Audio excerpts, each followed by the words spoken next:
My child had a meltdown in public, and I just want to talk you through exactly what happened and how I dealt with it. So, this was a month or two ago, and the weather in the UK was absolutely glorious, and it just so happened to fall on my middle child's birthday. So, off we went. We had a day out as a family, and I ensured that, all his provisions were packed in his bag, and off we went. Um, we went to a restaurant because we wanted something to eat, and we decided that we wanted to sit outside. Now, for some reason, he was in his pushchair. He was relatively calm. As soon as we got seated, that was it. He had the biggest public meltdown. Now, when we were sort of waiting to be seated, I'm sure the waiter sort of saw that he was a child with additional needs, because, as I've said many times on this channel, on the occasions that I do take my son out, for me it's really important that he is visible. So he has his sunflower lanyards, he has his disability buggy. That buggy has a lanyard on it. It also has a blue sign on it that sort of says that, this is a disability pushchair, it can't be folded down, etc. So he was there and he was visible. So they placed us in a really suitable area. It was sort of near the exit, but again under some shade. So when we were seated, my son I think at that point he just, I don't know, just had enough, I suppose. Prior to that, we were in the park. There's no rhyme or rhythm to these meltdowns. Okay, I can't put my finger on it and say this is exactly why it happened, but I just knew from experience that it was going to happen. Okay, and he didn't want to sit in the high chair that was provided. He didn't want to sit in his pushchair. He just wanted to have a meltdown. It could be because, yes, we were outside. There were other families, obviously. People were talking and enjoying the afternoon. And again, it could have just been too much for him. The noise levels, being out, he could have been tired, he could have been frustrated, maybe he just didn't want to be there. And what I did was I just let him have the meltdown. I just, he didn't want to be touched. I just made sure that there wasn't anything sharp or anything that could hurt him. So again, just ensuring that he was safe. And he had his meltdown. And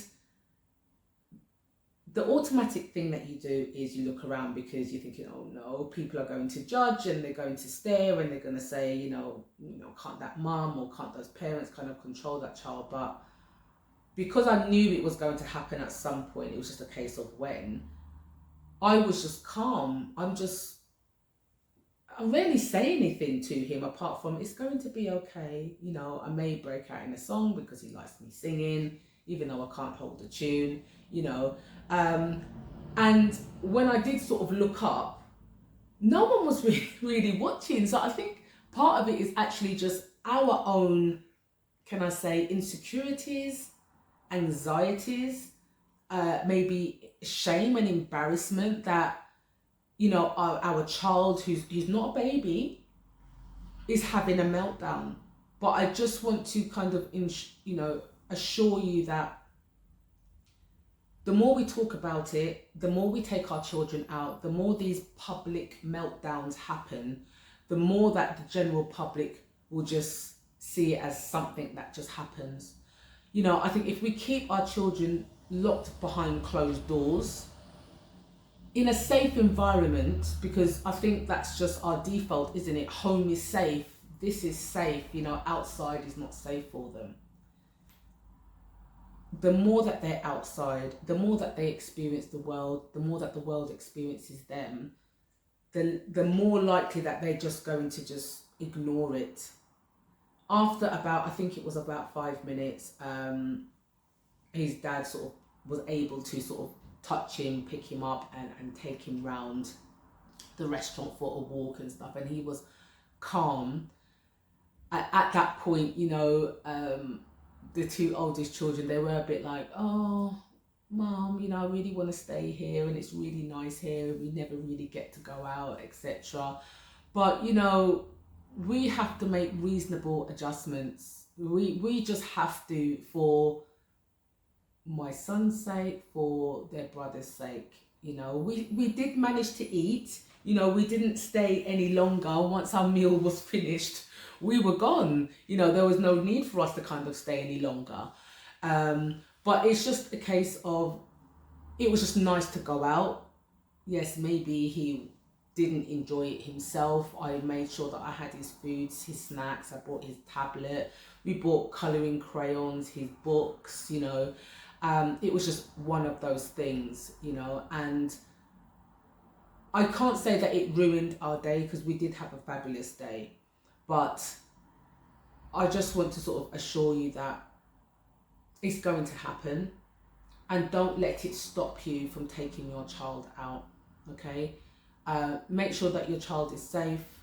People are going to look, I think, just curiosity, like, oh, what's going on? What's the commotion? But I think once they know what's going on, they'll just go about their business and continue what they're doing, okay? And even if you do get the odd person staring, don't worry about it. Stare at them back. Or if you feel the need to say something like, my child's just having a meltdown, don't worry about it. If you really need to go that far, I personally wouldn't.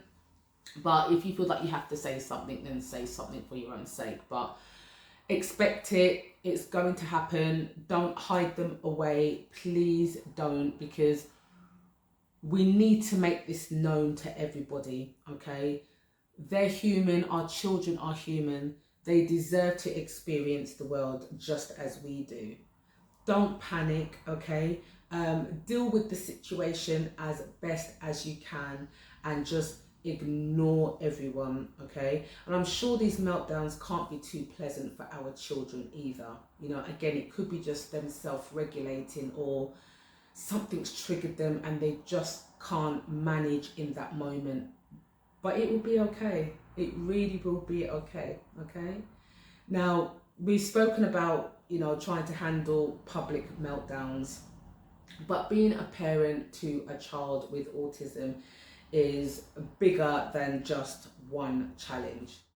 In the next video, I'm just going to share a complete guide to dealing with autism and how you can connect with your child. So click on the video that you see on your screen and I'll see you there.